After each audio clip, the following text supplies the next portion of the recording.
وہ چیختے ہوئے کہتی ہے کہ اے داؤد یہ بیٹا میرا نہیں ہے، یہ اسی کا بچہ ہے، اسی کو دے دو، یہ میرا بیٹا نہیں ہے، میں جھوٹ بول رہی ہوں، یہ بچہ میرا نہیں ہے، اسی کا ہے، اسی کو دے دو۔ یہ کہہ کر وہ نکل کے چلی آئی۔ اس عورت نے اس بچے کو اٹھایا۔ حضرت داؤد نے کہا اے عورت اس بچے کو میرے حوالے کر، تیرے ہونٹوں کی مسکراہٹ نے اور اس عورت کے جھوٹ نے آج مجھے یہ بتا دیا کہ یہ بچہ تیرا نہیں ہے، کیونکہ جب میں نے اس کو کاٹنے کا حکم دیا تھا تو تو مسکرا رہی تھی، لیکن جس کا حقیقی سچا بیٹا تھا اس کی آنکھوں میں آنسو تھے اور وہ جھوٹ بول کے چلی گئی، یعنی اس کو یہ خطرہ ہوا کہیں بیٹا کٹ نہ جائے، ارے میرے پاس نہ رہے اسی کے پاس رہے، لیکن کم سے کم زندہ تو رہے گا۔ کہا یہ بیٹا میرا نہیں، اسی کا ہے، اسی کو دے دو، یہ اسی کا بچہ ہے، میرے حوالے کر۔ داؤد علیہ السلام نے اس سے وہ بچہ لیا اور اس کے گھر گئے اور اس عورت سے کہا لو یہ بیٹا تمہارا ہے، میں نے تو چھری اس لیے منگائی تھی تاکہ میں دونوں میں سے تجربہ کر کے دیکھوں کہ اس میں سچا یہ بچہ ہے کس کا اور اس کا حقیقی مالک کون ہے، لہذا تو ہی ہے، اور تیرے جھوٹ نے مجھے بتا دیا ہے، تیرے دل کی گہرائیوں سے نکلی ہوئی آواز نے مجھے بتا دیا کہ یہ بچہ تیرا ہے، تو اس کو پکڑ دے دیا۔ یہ بیٹے کی محبت ہے، بیٹی کی۔ یہ میرے بھائیو اسلام عورت کو یہ عزت دیتا ہے کہ بیٹی ہے تو یہ عزت، مقام دیکھیے، اگر آپ کی وہ بیوی ہے تو یہ عزت، بیٹی ہے تو یہ عزت، اور اگر ماں ہے تو یہ عزت و سربلندی دی ہے کہ الجنت تحت اقدام الامہات، اگر تمہیں جنت تلاش کرنا ہے تو جنت ماں کے قدموں کے نیچے تلاش کرو، اپنے ماں کی خدمت کر کے اپنی جنت کو حاصل کر لو۔ میرے بھائیو یہ اسلام نے عورت کو عزت دی ہے۔ عورت کو ذرا تصور کیجیے، حضرت عائشہ جب اپنے کان لگا رہی تھی تو پہلے بعد میں بتایا کہ اللہ کے رسول نے میرے کان میں یہ کہا تھا کہ عائشہ اللہ تعالیٰ نے تمہیں جنت کی تمام عورتوں کا سردار بنا دیا، تمام عورتوں کا سردار بنا دیا۔ ذرا غور کیجئے کہ یہ عورت کو ایک عزت دی جا رہی ہے کہ تمام عورتوں کا سردار بنا دیا گیا، جنت کی تمام عورتوں کا سردار۔ یہ بلندی، یہ عزت، یہ شرافت، یہ مقام، یہ مرتبہ اگر کسی میں ہے عورت کی عزت و مقام تو وہ اسلام نے دیا ہے۔ ان تمام چیزوں کے ساتھ ساتھ اسلام نے عورت کی عزت و ناموس کی حفاظت کے لیے اس کو پردے کا بھی حکم دیا ہے۔ پردہ تو میں نے کبھی بتایا تھا کہ ہندو دھرم کے اندر بھی پردہ ہے، اب میں اس واقعے کو دہراؤں گا نہیں، اس واقعے کو میں دہراؤں گا نہیں۔ میں اتنا ضرور بتانا چاہتا ہوں کہ رام چندر جی کے بھائی لکشمن نے بھی سیتا کا چہرہ نہیں دیکھا، اور جب ان سے پوچھا گیا تھا کہ کیوں نہیں دیکھا تو کہنے لگے وہ میری بھابھی ہیں، میں نے یہ میری بھابھی ہیں، میں کون ہوتا ہوں ان کے چہرے پہ نظر ڈالنے والا، میں نے تو ان کی پائل کو دیکھا ہے، اور میں نے ان کے کان میں پہننے والی بالی کو دیکھا ہے، میں نے ان کی چوڑیوں کو دیکھا ہے، میں نے ناک میں پہننے والی نتھنی کو میں نے دیکھا لیکن پہچان نہیں سکتا کیونکہ یہ میری بھابھی سیتا چہرے میں پہنتی تھی ناک میں، اور میں نے آج تک چہرہ نہیں دیکھا۔ تو یہ پردہ ہے، یہ پردہ۔ اور ایت الحمو یا رسول اللہ، اے اللہ کے رسول دیور کے بارے میں آپ کا کیا خیال ہے؟ تو اللہ کے نبی نے فرمایا الحمو الموت، دیور تو بھابھی کے لیے موت ہے۔ پردہ ہے اسلام کے اندر، اور یہ عورت کی عزت و ناموس کی حفاظت کے لیے۔ دیور سے بھی پردہ ہے، وہ واقعہ آپ اٹھا کے دیکھ لیجئے گا، وہ کیسٹ ہماری منگا کر، جس میں میں نے سعودی عرب کا ایک واقعہ میں نے بتایا تھا، جب وہ آدمی کا ٹیسٹ ہوا تھا نا، ڈی این اے ٹیسٹ، تب پتا چلا یہ تیرا بیٹا نہیں ہے۔ وہ عورت بار بار کہتی جا رہی تھی، تب اس نے کہا کہ عورت نہیں میرا، یہی میرا شوہر ہے، یہ اسی کا بیٹا۔ ڈاکٹر نے کہا رہے وہ تو اس کا بیٹا نہیں، ڈی این اے ٹیسٹ بتا رہا ہے یہ اس کا بچہ نہیں ہے، نہیں بچے کا خون اس کا خون نہیں، بالکل نہیں، تو جھوٹ بول رہی ہے۔ کہا نہیں اسی کا بیٹا۔ ارے یہ تو باپ بننے کے لائق ہی نہیں ہے۔ تب یہ کہتا کیا ڈاکٹر صاحب یہ تو صحیح ہے کہ یہ بیٹا میرا نہیں ہے، لیکن یہ کیا کہہ رہے ہو آپ میں باپ بننے کے لائق نہیں ہوں؟ کہا نہیں تمہارے ٹیسٹ میں تو یہی آیا کہ تم باپ نہیں بن سکتے۔ نہیں میرے تو 6 بچے ہیں۔ کہا 6 بچے؟ دوبارہ ٹیسٹ کیا، کہا سوری آپ باپ بننے کے لائق نہیں، آپ چاہے کچھ کہیے 6 بچے۔ جدہ، ریاض، تمام ہر جگہ سے خون کی رپورٹ جب سامنے آئی تو ہر جگہ سے یہ رپورٹ آیا کہ اس کے اندر باپ بننے کی صلاحیت نہیں ہے۔ اب اس نے فائل اٹھائی اور ٹیکسی کو چلانا شروع کیا۔ میں باپ بننے کے لائق نہیں، میرے تو 6 بچے ہیں۔ اگر میں باپ بننے کے لائق نہیں تو یہ ڈاکہ ڈالا کس نے میرے گھر میں؟ یہ خیانت کی کس نے؟ گھر گیا، ٹیکسی کھڑی کی، اپنی بیوی نے کہا آج بہت جلدی آ گئے، کیا بات ہے؟ اٹھائی چپل، تال تال، ارے کیوں مار؟ تال تال 20 ماری، مشکل سے قبولتی ہے، کیا کہتی ہے؟ شوہر صاحب یہ صحیح ہے کہ بچے آپ کے نہیں ہیں؟ یہ تو مجھے معلوم ہے میرے نہیں، یہ بتا ہیں کس کے؟ اس کی رپورٹ کرنے جاتا ہوں میں، اس کو سزائے موت ہوگی، جلدی بتا ہے کس؟ کہا کہ یہ ڈکیتی ڈالنے والا کوئی اور نہیں، وہ آپ کا چھوٹا بھائی ہے۔ جو 20 سال سے میرے ساتھ اسی گھر میں رہ رہا ہے اور آپ کے ساتھ رہ رہا ہے. اب اس واقعے کو اٹھاؤ. ورائی تلحم و یا رسول اللہ، اے اللہ کے رسول دیور کے بارے میں آپ کا کیا خیال ہے؟ کہا الحم الموت، دیور تو موت ہے، اور دوسروں کو موت نہیں کہانی، تھوڑا بہت پردے میں کمی ہو جائے چل جائے گی، لیکن دیور کو موت کہا ہے. کتنا صحیح ہے جملہ. اب یہ اتر رہا ہے، اب اس پر فٹ کر کے دیکھیے. وہ ایک شوہر تھا نا اپنی بیوی سے، میں آفس میں جاتا ہوں، مجھے لگتا ہے کہ تم میری غیر موجودگی میں کسی سے ملتی ہے. کیسے آدمی ہو؟ میرے پر شک کر نہیں، شک نہیں کر رہے ہیں، فلاں جگہ چلنا پڑے گا، پہاڑ کے اوپر دیوی کے اوپر ہاتھ رکھ کے قسم کھانا. وہاں بہت بڑے بڑے لوگ جاتے تھے اور جھوٹی قسم نہیں کھاتے تھے، وہ جانتے تھے جھوٹی قسم کھائیں گے کل تک زندہ نہیں رہیں گے، کوئی آفت آ جائے گی. کہا اچھا ٹھیک ہے، تو آج نہیں کل چلیں گے. اب اس نے اپنے آشنا کو کہہ دیا، دیکھو کل میرا شوہر دیوی کی قسم کھلوانے کے لیے جا رہا ہے اور تم میرے پاس آتے ہو، اس کو پتا چل گیا ہے، اور کل دیوی کی قسم میں جھوٹی نہیں کھا سکتی ہوں، تم گدھا لے کے آ جانا، میں سواری کرنے لگوں گی، باقی کام میں سنبھال لوں گا، قسم جھوٹی نہیں کھانا، سچی کھانا ہے. اچھا ٹھیک ہے. اب وہ پہنچ گیا گدھا لے کر. اب یہ کہنے لگی دوسرے دن، اتنا اوپر کون چڑھے گا، اس گدھے کو کرائے پہ کر لیجئے نا، یہ گدھا والا لے کے چلے گا اوپر. ساڑی اس نے باندھ رکھی تھی، کہا چلو ٹھیک ہے کہ چلتا. گدھے کو کرائے پہ کیا، وہ چلنے لگا، تیار ہو گیا. شوہر آگے آگے، بیوی گدھے پہ بیٹھی اور گدھے والا لے کے چل رہا. پہلے زمانے کی عورتوں نے تو صرف گدھا بنایا تھا، گدھے والا بنایا تھا، گدھے والا بنا. آج کی ہماری عورتیں تو گدھا بنا دیں گی اپنے شوہروں کو. آپ دیکھتے چلیے، لے کے چل رہا. اب شوہر بیوی نے دیکھا بالکل قریب آ گئی دیوی، تو جیسے ہی اوپر سے گری، گدھے سے جان بوجھ کر گرتی ہے اور اس حساب سے گرتی ہے کہ ساڑی کو یہاں سے پکڑا اور ایسے گری اور ساڑی کو اٹھاتی چلی گئی ابھی اپنا سطر کھولنے کے لیے. کہتے آ گرے، ایسے کر کے جو گری تو اس نے پورا سطر اپنا کھول لیا، ساڑی یہاں تک. اب اس نے دیکھا گدھے والے کی نظر بھی پڑ گئی، شوہر کی نظر بھی پڑ گئی. کہے جلدی، وہ آیا جلدی سے، شوہر کہیں لگی تو نہیں. جلدی سے اس نے ساڑی والی نیچے کی، شوہر نے لگی تو نہیں، کرنا نہیں، ٹھیک ہے ٹھیک. اب وہ دیوی کی پر ہاتھ رکھ کے کہتی ہے، میں اپنی اس دیوی میاں کی قسم کھا کے کہتی ہوں کہ آج تک میرے اس ننگے جسم کو آپ کے اور اس گدھے والے کے علاوہ کسی نے نہیں دیکھا. آج تک میرے اس ننگے جسم کو آپ کے اور اس گدھے والے کے علاوہ کسی نے نہیں دیکھا. جھوٹی قسم بھی نہیں ہے، قسم بھی سچی کھائی ہے، اور حقیقت یہ ہے کہ اسی سے اس کی آشنائی تھی. شوہر سمجھا کہ ہاں سچی ہے، آج بیچاری گر گئی تھی، گدھے والے کی نظر پڑ گئی ہوگی. ٹھیک ہے کوئی بات نہیں بیوی، میں نے، مجھے معاف کر دو. بنا دیا نا گدھے والا، بنا دیا نا. بہت برا. میرے بھائیوں، آپ تو آفسوں میں رہتے ہو، اپنی بیویوں پر کنٹرول کرو، اپنی بیٹیوں پر کنٹرول کرو، اور یقین نہ آئے تو پھر وہ حدیث اٹھا لو. نہیں کر سکتے ہو تو رسول، کائنات جھوٹی ہو سکتی ہے لیکن محمد کا فرمان نہیں. جس کی ماں، جس کی بہن، جس کی بیٹی، جس کی بیوی بے پردہ گھومتی ہے وہ دیوس ہے. دیوس ہے. دیوس کا اردو میں ترجمہ ہوتا ہے بھڑوا ہے. اور بھڑوا کس کو کہتے ہیں بتانے کی ضرورت نہیں. جس نے اپنی ماں، بہن، بیٹی کو، بیوی کو طوائفوں کے چکلے پہ بٹھا دیا ہو اور ان سے غلط کام کراتا ہو اور اس کی کمائی کھاتا ہو، اس کو کہا جاتا ہے بھڑوا. جس کی ماں، جس کی بہن، جس کی بیٹی، جس کی بیوی بے پردہ گھومتی ہے وہ دیوس ہے، وہ بھڑوا ہے. میں نہیں کہہ رہا ہوں، گالی مجھے دو گے، محمد رسول اللہ کو پڑے گی. ذرا سوچ لینا، سمجھ لینا. مجھے معلوم ہے آئندہ تم کیا سلوک کرو گے میرے ساتھ، بلاؤ گے یا نہیں بلاؤ گے، یہ آئندہ دیکھا جائے گا. زندگی وفا کی تو یہ الگ بات ہے، لیکن کہہ لینے تو مجھے بہت عورتوں نے ڈرامے کر لیے ہیں اور ہم نے بھی بہت ڈرامے اپنی ماں بہنوں سے کروائے ہیں. اگر یہی حال رہا تو پہاڑے پڑھائیں گی ہماری عورتیں، ہماری بہنیں. جیسے وہ سیدھا آدمی تھا، کہتا اللہ میری جلدی شادی کرا دے، میں بیٹے کو عالم بناؤں گا.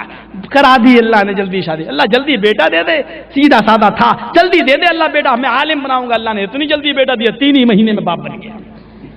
شادی کے بعد کہا اللہ کتنی جلدی سن لیتا ہے. محلے میں نکلا، لوگوں نے کہا کمینے 3 مہینے میں بھی کہیں بچہ ہوتا ہے. اللہ سے دعا کی ہے، اللہ نے جلدی دے دیا، کیوں جل رہا ہے مجھے؟ ارے بے پاگل، 3 مہینے میں کہیں بچہ ہوتا ہے، بچہ 9 مہینے میں. ارے میں نے دعا کی اللہ سے. ارے دعا کی، اگر تو یہ دعا کرے اللہ میرے بیٹے کو کل جوان کر دے تو کیا تیرا بیٹا کل جوان ہو جائے گا؟ پیریڈ پورا ہونا چاہیے. جلدی کا مطلب 9 مہینے پورے تو ہونا چاہیے. کہا اچھا، 9 مہینے سے پہلے جو بچہ پیدا ہوتا ہے وہ حرامی ہوتا ہے. اچھا. گیا چپل اتاری، کہا کیا ہوا، کیا بات ہے؟ کمینی کم بخت کہیں گی ڈائن چڑیل. کہا کیا بات ہے، گالی دیے چلے آ رہے. کہا بچہ 9 مہینے میں پیدا ہوتا، تو یہ بتا 3 مہینے میں تو نے پیدا کیوں کیا؟ سیدھا سادہ تھا. اور اپنے چنگل میں بتا تو نے 3 مہینے میں پیدا کیوں کیا؟ کہ اللہ تو نے مجھے کیسا مرد دیا ہے، یہ بیچارہ یہ حساب جوڑنا بھی نہیں جانتا، 9 مہینے کو 3 مہینہ کہہ رہا ہے. ہاں بیوی کہہ رہی 9 مہینہ، محلے والے کہہ رہے ہیں 3 مہینہ، یہ کیا؟ کہا کہ 9 مہینہ ہوا ہے میری شادی کو۔ کہا بیوی 9 مہینہ ہوا ہے؟ کہاں؟